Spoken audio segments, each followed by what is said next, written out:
ঠিক সেই সময়ে একা হাতে শক্ত কলমে নাস্তিকদেরকে কঠোর হস্তে যারা দমন করেছিল, তাদের মধ্য থেকে একমাত্র অনন্য মহানায়ক যদি কাউকে ঘোষণা করতে হয়, আমি আজকের এই মঞ্চ থেকে শফিউর রহমান ফারাবীকে ঘোষণা করছি। সংগ্রামী সাথী ও বন্ধুগণ, এই মুহূর্তে আমাদের সামনে বক্তব্য নিয়ে আসছেন মাওলানা আবুল কাসেম কাসিমি। এই মুহূর্তে আমাদের সামনে সংক্ষিপ্ত বক্তব্য নিয়ে আসছেন মাওলানা আবুল কাসেম কাসিমি, নায়েবে আমির, বাংলাদেশ খেলাফত আন্দোলন। এই নতুন বাংলাদেশ গড়ার আন্দোলনের মধ্যে উলামা কেরামের ভূমিকা ছিল সবচেয়ে বেশি।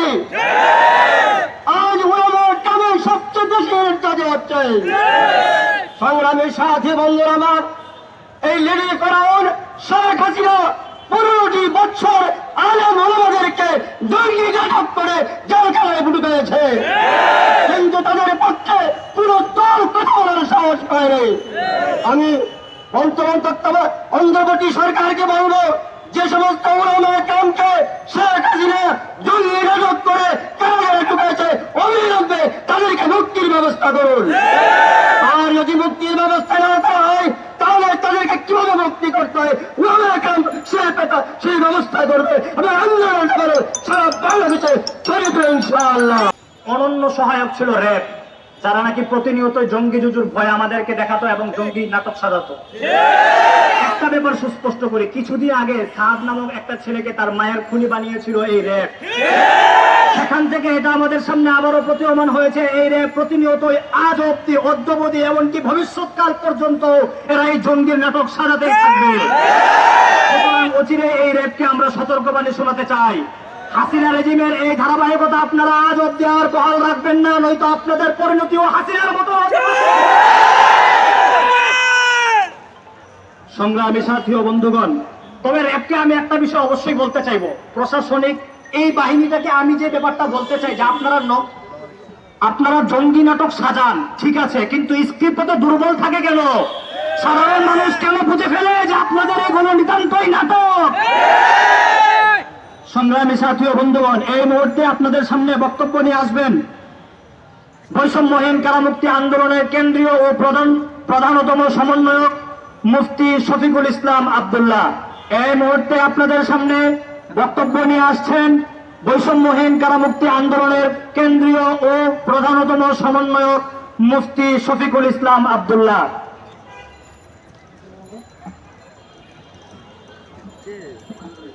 আসসালামু আলাইকুম ওয়া রাহমাতুল্লাহি ওয়া বারাকাতুহু। সংগ্রামী সাথী ও বন্ধুগণ, অত্যন্ত ভারাক্রান্ত হৃদয়ে আজকে আমরা এখানে দাঁড়িয়েছি। বৈষম্যহীন কারামুক্তি আন্দোলনে এমনি গড়ে উঠে নাই। আমরা যখন দেখেছি এই 5 আগস্টের পরে যারা বিভিন্ন রাজনৈতিক দল গঠন করেছিল অথবা যারা বিভিন্ন রাজনৈতিক দলের সাথে যুক্ত ছিল, তারা রাতারাতি কূট বসিয়ে হাজার হাজার বন্দীদেরকে তারা মুক্ত করিয়েছে। অপরদিকে যারা নিরীহ জনসাধারণ আলেম ওলামা কারাগারের অন্ধকার কুটিরে দীর্ঘ যুগ যুগ যাবৎ আবদ্ধ হয়ে আছে, তাদেরকে বন্দী করে রাখা হয়েছে। তাদের পরিবার আদালতের বারান্দায় ঘুরতে ঘুরতে তাদের জুতার তলা ক্ষয় করে ফেলেছে। আদালত তাদেরকে জামিন দেওয়ার ক্ষেত্রে বৈষম্য করেছে। সেই ধারাবাহিকতায় আমরা গড়ে তুলেছিলাম বৈষম্যহীন কারামুক্তি আন্দোলন। এই আন্দোলন একমাত্র গড়ে তোলা হয়েছে আদালত যেন কারোর সাথে বৈষম্য করতে না পারে, এদেশের প্রত্যেকটা নাগরিক সমান অধিকার পাবে। বিচারের ক্ষেত্রে এদেশের প্রত্যেক নাগরিকের আইনি অধিকার সমান থাকবে। কেন বড়দেরকে আগে মুক্ত করা হয়, কেন বড়দেরকে আগে জামিন দেওয়া হয়, আর যারা নিরীহ জনসাধারণ তাদের বেলায় কেন জামিন দেওয়া হয় না? সংগ্রামী সাথী বন্ধুগণ, আমার কাছে প্রায় ফোন আসেন, বিভিন্ন সংস্থার লোকেরা আমাদেরকে ফোন দিয়ে বিভিন্ন ভাবে কারার করতে চায়। আমি আজকে এই জাতীয় প্রেক্ষাপটে বাইতুল মুকাররমের উত্তর গেট থেকে জাতীয় কণ্ঠে ঘোষণা করছে, বৈষম্যহীন কারামুক্তি আন্দোলন একটি অরাজনৈতিক মানবাধিকার ও সেবামূলক সংগঠন। তাকে বিভিন্ন খাতে ট্যাগ লাগার কোন সুযোগ নাই। যতদিন পর্যন্ত এই দেশের 68টা কারাগারে একজন মাসুম পর্যন্ত বন্দী থাকবে, ততদিন পর্যন্ত বৈষম্যহীন কারামুক্তি আন্দোলন চালিয়ে যাবে ইনশাআল্লাহ। সংগ্রামী সাথী বন্ধুগণ, আপনারা জানেন আজকের এই বিক্ষোভ সমাবেশ আয়োজন করা হয়েছে বিশেষ করে দীর্ঘ 11 বছর যাবৎ মিথ্যা মামলায় উদ্দেশ্যমূলক ভাবে হাসিনার তৈরি করা, হাসিনার কুকুরদের তৈরি করা মামলায় অন্ধকার কোটরে আবদ্ধ শফিউর রহমান ফারাবী সহ নিরহ নিরপরাধ আরো মজলুম ওলামায়ে কেরাম, আমিরুল ইসলাম, জিকরুল্লাহ সহ আরো যারা আছে তাদের মুক্তি সহ এই 6 দফা দাবি আদায় করার লক্ষ্যে আজকে এই সমাবেশ আহ্বান করা হয়েছে। আমি প্রথমে এই সকল নিরহ আলেম ওলামা তোলাবা জনসাধারণের মুক্তি চাই। বিশেষ করে এই ফারাবীর মুক্তি দিতেই হবে। যদি ফারাবীর মুক্তি না দেওয়া হয় এবং তার অবৈধ ভুয়া মিথ্যা মামলায় তার যাবজ্জীবন বহাল রাখা হয়, তবে এই ফারাবী কেন্দ্রিক আন্দোলন এমন আন্দোলনের রূপ নেবে যা বাংলাদেশে নতুন বিপ্লবের সূচনা হবে ইনশাআল্লাহ। শুধু কথা স্পষ্ট কথা বলছি, শুধু এক ফারাবী নয়, এমন হাজার হাজার লক্ষ লক্ষ ফারাবী বাংলার গড়ে গড়ে তৈরি আছে ইনশাআল্লাহ। সংগ্রামী সাথী ও বন্ধুগণ, আমি স্পষ্টভাবে প্রথমে আপনাদের সামনে 6 দফা দাবি তুলে ধরছি।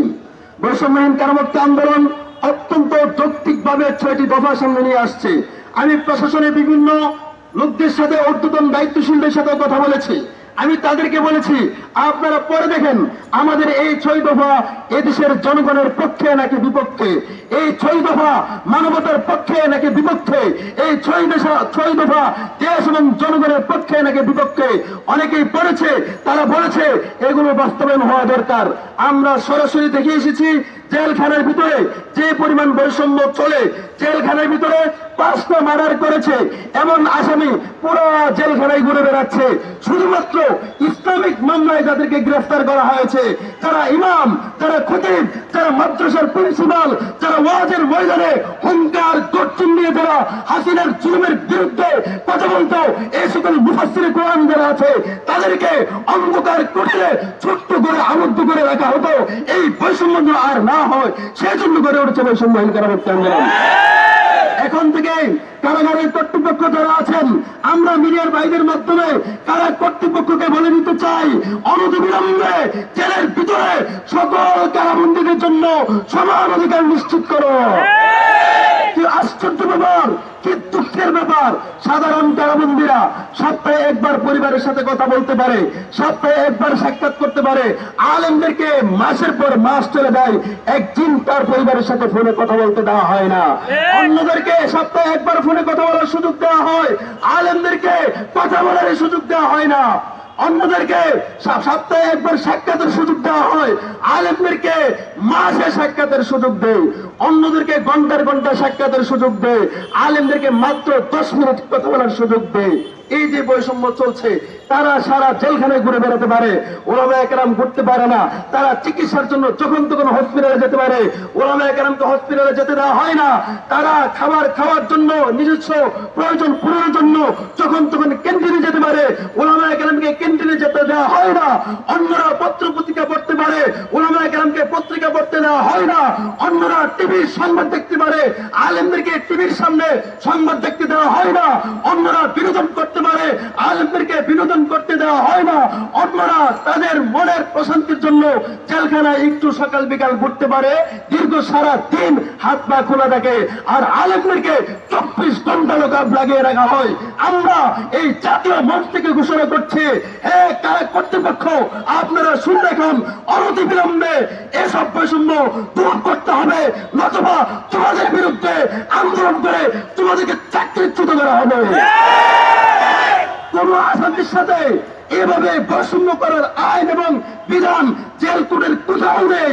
যা তোমরা করেছ নিজস্ব অগ্রগতি, নিজস্ব উগ্রতা, নিজস্ব হিংস্রতা থেকে করেছ।